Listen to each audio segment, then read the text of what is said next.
मैं गोविंद शर्मा अपने YouTube channel GS electrical पर आपका हार्दिक स्वागत करता हूं। दोस्तों, कल हमने डीसी जनित्र के बारे में पढ़ा था। तो डीसी जनित्र की क्लास एक दिन छोड़ के एक दिन, यानी सेकेंड ईयर की क्लास एक दिन छोड़ के एक दिन आएगी, और पहले जो डीसी थ्योरी चल रही थी वो एक दिन छोड़ के एक दिन आएगी। यानी आज डीसी थ्योरी करवा रहा हूं मैं, कल डीसी जनित्र के बारे में करवाऊंगा। तो एक दिन छोड़ के एक दिन क्लासें होंगी, ठीक है। और ये सारी की सारी क्लासें जो है आपको प्ले लिस्ट में अलग अलग रूप से मॉडिफाई करके आपको मिल जाएगी। तो देखिए, जो डीसी थ्योरी के बारे में श्रेणी क्रम के बारे में पढ़ा था, समांतर क्रम के बारे में पढ़ा था, आज अपने मिश्रित क्रम के बारे में पढ़ते हैं और मिश्रित क्रम के न्यूमेरिकल हल कर लेते हैं, ठीक है।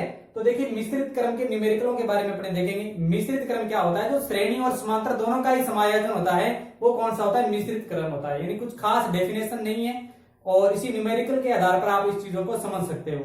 तो देखिए, पहला न्यूमेरिकल मैं लेके आया हूं। इसमें एक वैल्यू दी गई है जिसमें आपको आर टोटल पूछा है इस सर्किट का और आई का मान पूछा है। जब भी ऐसा परिपथ आ जाए जिसमें श्रेणी समांतर दोनों क्रम में जुड़े हुए हो, मिश्रित क्रम कहलाता है। उसको सोल्व कैसे करते हैं? देखिए, तरीका देखिए। सबसे पहले ये वोल्टेज सोर्स दिया गया है, यहां से जैसे ही आई चल रही है धारा चलेगी, यहां पर आई आएगी, फिर यहां से दो अलग अलग डिवाइडेशन यानी दो ब्रांचेज में बंट जाएगी। यहां पर कितना ओम है? 3 ओम, यहां पे 6 ओम, यहां से फिर वापस यहां से होके अपने सोर्स पे आ रही है। करना क्या है? सबसे पहले परिपथ को एन सिरे से हल करना होता है। हम यहां से सीधा चले गए, यहां पर आ जाते हैं। यहां पर दो प्रतिरोधक जुड़े हुए, दोनों के दोनों किस क्रम के अंदर जुड़े हुए हैं? समांतर क्रम में जुड़े हुए हैं। तो अपने इस शाखा का पहले क्या निकालते हैं? अपना रेजिस्टेंस निकालेंगे। देखिए, इसको मैं मान लेता हूं R1 मान लेता हूं, ये R2 और ये R3 मान लेता हूं। इसका आर टोटल निकालते हैं। जब समांतर क्रम में, किस क्रम में है? ये समांतर क्रम में है, समांतर क्रम में है। मान लीजिए ये ए ब्रांच है और ये बी और सी ब्रांच है। तो बी और सी ब्रांच का निकालते हैं अपने समांतर क्रम में। समांतर क्रम में निकालो किस किसका? R2 व R3 का। R2 R3 का आर टोटल कैसे निकलेगा? R2 गुणा R3 बटे R2 प्लस R3। ये समांतर क्रम का फॉर्मूला है, मैंने पहले भी करवा दिया है। अब करते क्या है? फॉर्मूले में मार 3 गुणा में 6 और 3 प्लस में 6, 6 3 18, 6 और 3 2, टोटल कितना आ गया? 2। टोटल कितना आ गया? 2 ओम आ गया। यानी इस सर्किट को मैंने हल कर लिया है, इसको हल कर लिया है। हल करने के बाद मान कितना आ गया? 2 ओम। अब ये कैसा हो जाता है सर्किट? देखिए, हल होने के बाद इस सर्किट की जो वेव आकृति बनेगी वो कुछ इस प्रकार से बनेगी। ये 5 ओम का था, अब जो मान आया वो कितने का आ गया? यानी इसकी जगह अपने कितने ओम का रेजिस्टेंस लगा सकते हैं? 2 ओम का लगा सकते हैं। कितने का लग जाएगा? 2 का। और पहले वाला कितने का है? 5 का। फिर ये भी वही परिपथ। इस प्रकार आप परिपथ को बार बार बनाकर हल करके इन चीजों को आप सीख सकते हो। अब आप देख सकते हो अच्छी तरीके से आपको किस क्रम में दिखाई दे रहा है? बिल्कुल श्रेणी क्रम में दिखाई दे रहा है। यानी 5 ओम ये और ये कितना है? 2 ओम। टोटल कितना हो जाता है श्रेणी क्रम में? 5 और 2 कितने हो जाएंगे? 7। यानी यहां पर मैं जोड़ रहा हूं R1 का और ये यहां पे R2 और 3 के लिए है, R2 और 3 के लिए प्लस R2 3 कितना हो जाएगा? 5 प्लस में 2 बराबर में कितना हो जाएगा? 7 ओम। यानी अपना जो R टोटल आया इस परिपथ का R टोटल कितना होगा? इस सर्किट पूरे का 7 ओम होगा। अब आपको पूछा क्या है? I भी पूछी है। I बराबर क्या होता है? V बटा R होता है। V कितना दिया हुआ है? 28 दिया हुआ है। I R का मान कितना आया? 7।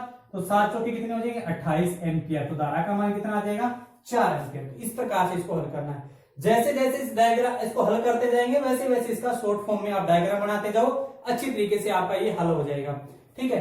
तो ये सवाल हो गया। इसके बाद अपने आगे वाले सवाल पे देखते हैं। देखिए, इस सेकंड सवाल को मैं हल करता हूं।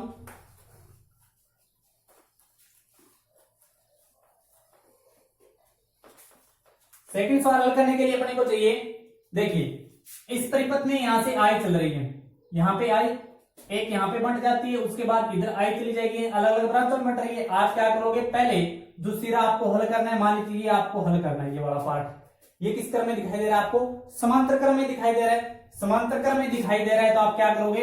ये आपको R1 मान लेना है, ये वैल्यू R2 की हो जाती है, ये R3 है, ये R4 है, यानी 4 प्रतिरोधक लगे हुए हैं। पहला किस क्रम में है? R1 व R2 किस क्रम में है? समांतर क्रम में है। किस क्रम में है? समांतर क्रम है तो समांतर क्रम का फॉर्मूला क्या रहता है, R1 गुणा R2 और R1 प्लस में R2, यानी यहां पर 3 गुणा 6, 3 प्लस में 6, 18, 9, कितना आ गया 2। अब इसको मैं डायग्राम बनाता हूं, दोबारा डायग्राम भी बनाऊंगा साथ में, ध्यान रखना।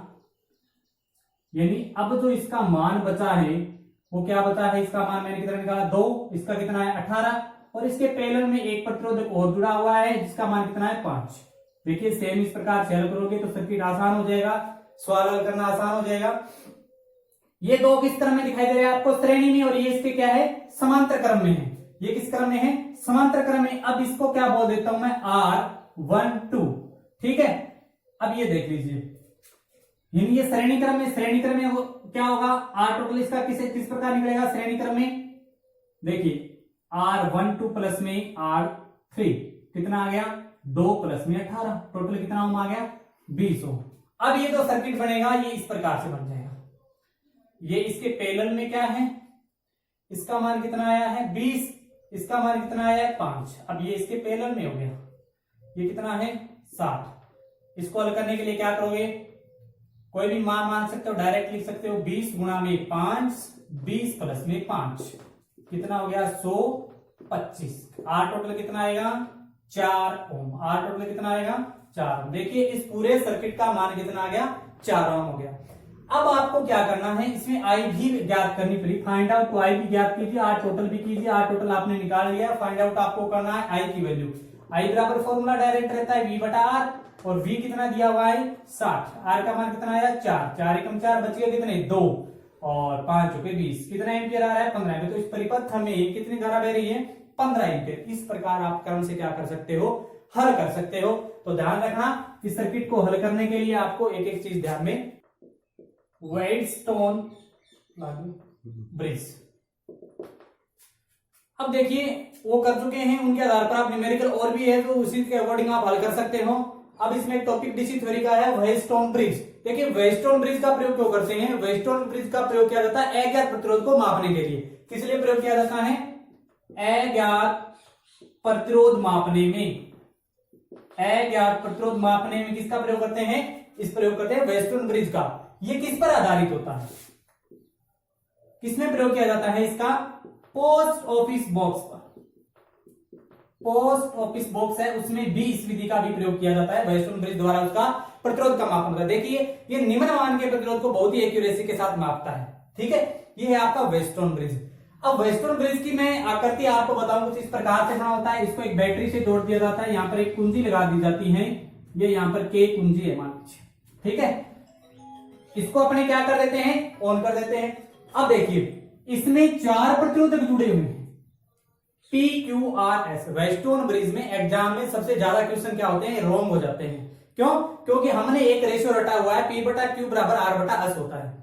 ये कोई जरूरी नहीं होता, अगर R यहां कर दे, S यहां कर दे, R इधर कर दे तो रेशियो आपका चेंज हो गया, गलत हो जाता है, ठीक है। या P नाम यहां देता है, Q यहां दे दे तो भी गलत हो जाता है। तो करना क्या चाहिए, इसके लिए क्या होता है, पहले आपको ये ध्यान में रखना है, इसका मान और इसका मान, ये अनुपात बुझाई होती है, ये और ये, इनका विभवांतर जो होता है ये आपस में इक्वल रखना पड़ता है। इसलिए यहां P व Q तो अनुपात भुजा है, P व Q क्या है, अनुपात भुजा है।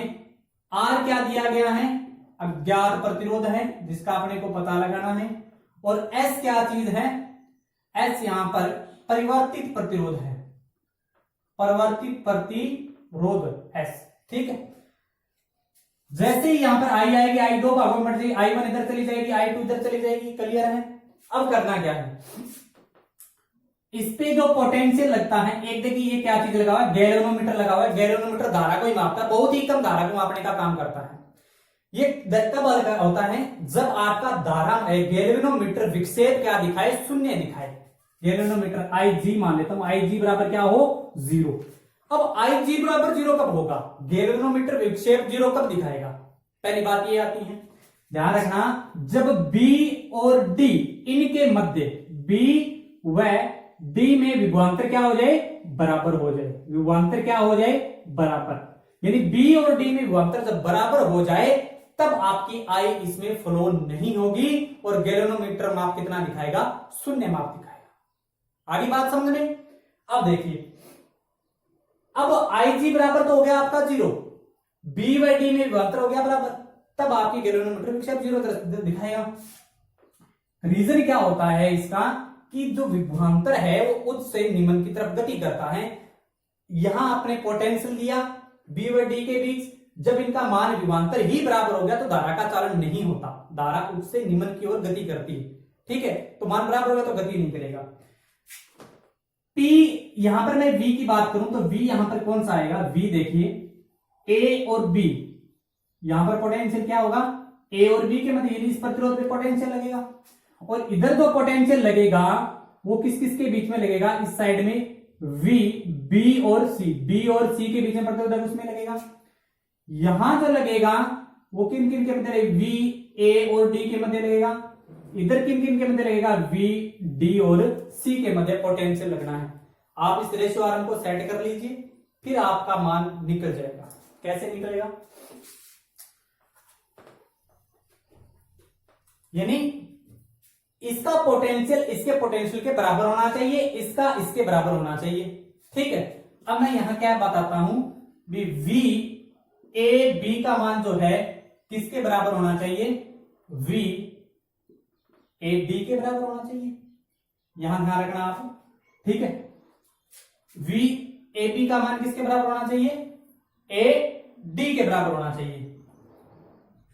अब ओम के नियम के अकॉर्डिंग आप जब देखोगे तो क्या होता है, V बराबर, सही लिखिए, V A B की बराबर होगी, V A D के बराबर होगी, बिल्कुल सही है। ठीक है, ये थोड़ा सा मैं इधर सेट कर देता हूं। V A B बराबर किसके होगा, V A D के, ध्यान रखना। और इधर आप जब देखोगे तो किस किसके बराबर होगा, V B C किसके बराबर होगा, V D C के। V B C किसके बराबर होगा, V D C के बराबर होगा। अब ओम का नियम देखिए क्या कहता है, ओम के नियम के अनुसार, ओम के नियम के अनुसार क्या होता है, V बराबर I इंटू आर होता है। अब I इंटू आर ढूंढिए, देखिए V बराबर क्या होता है, I इंटू आर होता है। यहां पर I क्या होगा, R क्या होगा, जब मैं इधर जा रहा हूं तो R यहां पर क्या है, R का नाम क्या दिया गया है, P दिया गया है। इधर धारा कौन सी जा रही है, I1, तो ये हो गया V बराबर। क्लियर है। अब देखिए, ये तो बन जाती है आपकी समीकरण नंबर 1। इधर देखिए, VBC बराबर VAD बोल रहा हूं मैं, V ओम का नियम इधर लगेगा। यहां क्या होगा, BC में यहां पर V बराबर I इंटू आर होता है। यहां R क्या है, Q है, और इधर धारा कौन सी, I1 इधर है, तो I1 भी इधर आ रही है। यहां कौन सी आ जाएगी, I1। आगे बात समझ में, ये इसकी वैल्यू। यहां मैंने VAB का मान कितना निकालना है, पहले ये देख लीजिए आप। AB का मान कितना आ गया, और AD के लिए कितना आएगा, AD के लिए मैं एक बार ये हटा देता हूं। AD के लिए मान कितना आएगा, ये आएगा V बराबर क्या होता है, I इंटू आर होता है, और यहां पर वैल्यू रख देता हूं मैं I2। धारा कौन सी जा रही है, I2, और यहां पर मान क्या आएगा, R है तो R आएगा प्रतिरोध का मान। ठीक है, तो ये समीकरण होगी आपकी 2। तो वैल्यू क्या बनाएगी, 1 और 2 से आप क्या बनाओगे, यानी P बटा R बराबर I2 बटा I1 हो जाता है। ठीक है, ये आप ध्यान में रखना, ये दोनों समीकरणों को हल करेंगे। अब इधर वही चीज लिखी थी वो दोबारा मैं लिख देता हूं, VBC बराबर किसके होता है, VDC के बराबर होता है। तो VBC का मान निकाल लीजिए आपको। उसी प्रकार से V बराबर क्या होता है, I इंटू आर। यहां R का मान क्या दिया हुआ है, R का मान दिया हुआ है Q, और धारा कौन सी जा रही है, I1। ये समीकरण नंबर हो गई इसकी 1। और VDC में जाओगे तो क्या आएगा, VDC में I की कौन सा जा रहा है, I2 जा रहा है, और R का मान क्या है, S। तो ये कौन सी हो जाएगी, समीकरण नंबर आपकी 2। इनसे निकल कर क्या आएगा, Q बटा S बराबर I2 बटा I1। क्लियर है। आगे बात समझे, तो रेशियो क्या निकल के आया, P बटा R बराबर Q बटा S, ये होता है। या आप इसको क्या बोल सकते हो, अनुपात भुजा के रूप में, P बटा Q बराबर R अपॉन S। अब अगर डायग्राम ऐसा आए तब ये आपका P बटा Q बराबर R बटा S होता है। ये आपका वेस्टर्न ब्रिज होता है। ठीक है, इसमें आप किसी का भी अज्ञात प्रतिरोध ज्ञात कर सकते हो। अज्ञात प्रतिरोध ज्ञात करने के लिए देखिए मैं आपको बता देता हूं। मान लीजिए आपको आर यहाँ पर अज्ञात प्रतिरोध है, आर का मान ज्ञात करते हैं तो कैसे करते हैं, यहाँ पर P गुणा में S बराबर R गुणा में Q, और आपको R ज्ञात करना है तो P गुणा S, R ज्ञात करना है Q इसके बटा में आ जाएगा, तो ये R यहाँ पर क्या है अज्ञात, अज्ञात प्रतिरोध का मान ज्ञात करने के लिए R का ये फॉर्मूला है। आगे बात समझ, तो यहाँ पर नाम कुछ भी हो सकता है, R1 R2 R3 R4 हो सकता है, तो ये आपस में बराबर इसके बराबर होनी चाहिए, ये ध्यान रखना, तब हल होगा सवाल, वरना सवाल न्यूमेरिकल आपका गलत हो जाएगा। इस पर न्यूमेरिकल है, एक दो न्यूमेरिकल है, वो भी मैं आपको हल करवा दूंगा, ठीक है। तो इस रेशियो को ध्यान रखिए। किस प्रकार से आपको वेस्टर्न ब्रिज समझ में आया या कुछ चीजें नहीं समझ में आई तो आप कमेंट बॉक्स में जरूर बताएं, और वीडियो को शुरू से लेके अंत तक जरूर देखना है, ये ध्यान रखें। धन्यवाद।